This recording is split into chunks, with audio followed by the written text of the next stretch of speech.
साथियों, ये एक अत्यंत हर्ष का विषय है कि हमारे कल के शाम के प्रशासनिक अधिकारियों के नाम पे जारी किए गए वीडियो और इसके साथ ही इलेक्ट्रॉनिक मीडिया जिसमें कि Udaipur news, ATN news, GTPL news, news 91, Dainik Navjyoti news और इसके अलावा प्रिंट मीडिया अखबार, उन अखबारों के जरिए मेवाड़ चिकित्सालय के संदर्भ में जो खबर प्रकाशित हुई, जिसमें एक पीड़ित के दर्द को सभी अखबार समूह और इलेक्ट्रॉनिक मीडिया द्वारा उठाया गया। इसी मुद्दे को लेकर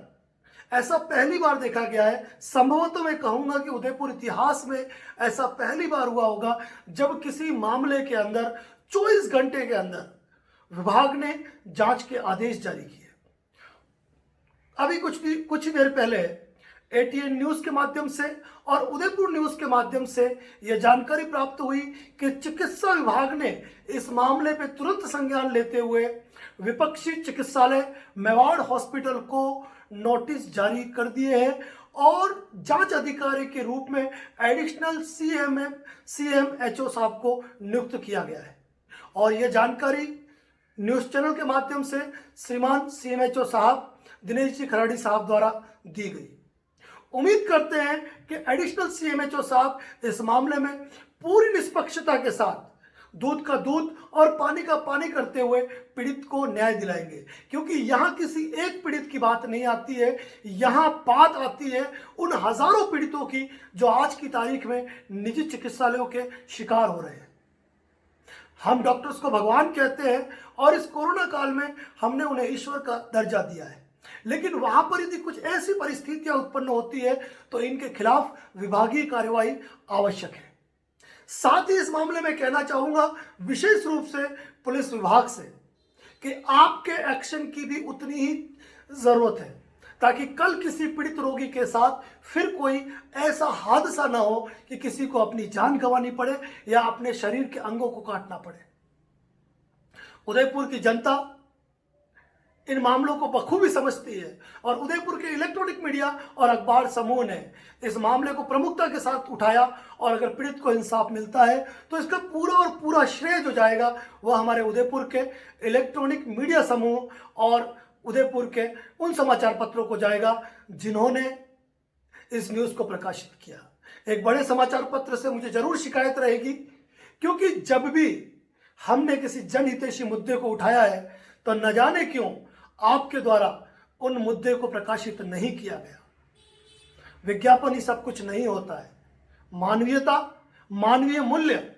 और मानव समाज के हित के लिए बड़े समाचार पत्रों को जागना आवश्यक है। धन्यवाद सीएमएचओ साहब कि आपने त्वरित संज्ञान लिया 24 घंटे के अंदर, और मैं ये उम्मीद करूंगा कि इस मामले में उस पीड़ित को इंसाफ मिलेगा और उस पीड़ित के साथ उन हजारों लोगों को इंसाफ मिलेगा जिनके साथ इस तरह की घटनाएं घटी है। और उदयपुर की आम जनता के साथ मैं ये कहना चाहूंगा, यदि आपके साथ कभी कुछ गलत होता है और यदि आप उस गलती को, उस गलत बर्ताव को सहन करते हैं, तो यकीन मानिए जुल्म करने वाले से जुल्म सहने वाला अधिक अपराधी होता है। क्योंकि यदि आप आवाज बुलंद नहीं करेंगे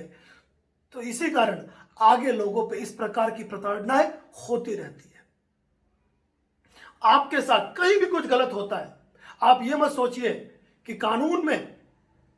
आपको देर लगेगी, आपको कार्रवाई करोगे, आपको प्रशासनों के चक्कर काटने पड़ेंगे। लेकिन यदि आप एक मशाल जलाते हैं तो उस मशाल का लाभ प्रत्येक व्यक्ति को मिलता है।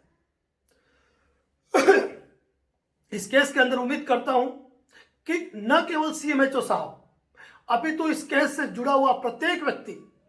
जिन्होंने इस मुद्दे को उठाया है, इस मुद्दे को ज्वलंत बनाए रखे,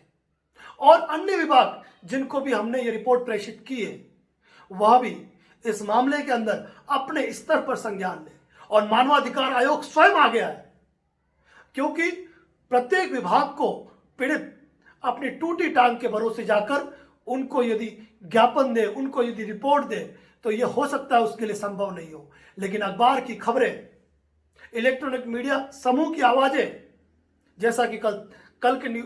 बाइट में अपने सीएमएचओ साहब ने कहा था कि हम इनके आधार पर भी संज्ञान लेते हैं, और उन्होंने संज्ञान लिया। उम्मीद करते हैं पीड़ित के हित में और आगामी आने वाले कई रोगियों के हित में जो इस प्रकार की मुसीबतें झेलते हैं उनके लिए पीड़ित रोगी लक्ष्मीलाल तेली निवासी पदराड़ा गोगुंदा का यह केस एक मिसाल बनेगा, एक उदाहरण बनेगा कि कल के बाद कोई भी निजी चिकित्सालय किसी और के अधिकारों का दमन करने से पहले, राजकीय योजनाओं को इग्नोर करने की कोशिश करने से पहले 1000 बार सोचेगा। धन्यवाद। जय हिंद, जय भारत, जय राजस्थान। और एक बात मैं कहूंगा आपसे कि चैनल पर नए हैं तो चैनल पर सब्सक्राइब, इस चैनल को सब्सक्राइब जरूर कीजिए, क्योंकि जहां पर भी किसी पीड़ित की आवाज उठाने की बात आएगी, चाहे वो शासन, प्रशासन या किसी रसूखदार के खिलाफ भी हो, हमारी आवाज हमेशा बुलंद होगी। और इतना निवेदन आपसे कर सकता हूं कि हमारे हर वीडियो को जनहित में शेयर जरूर करें। धन्यवाद।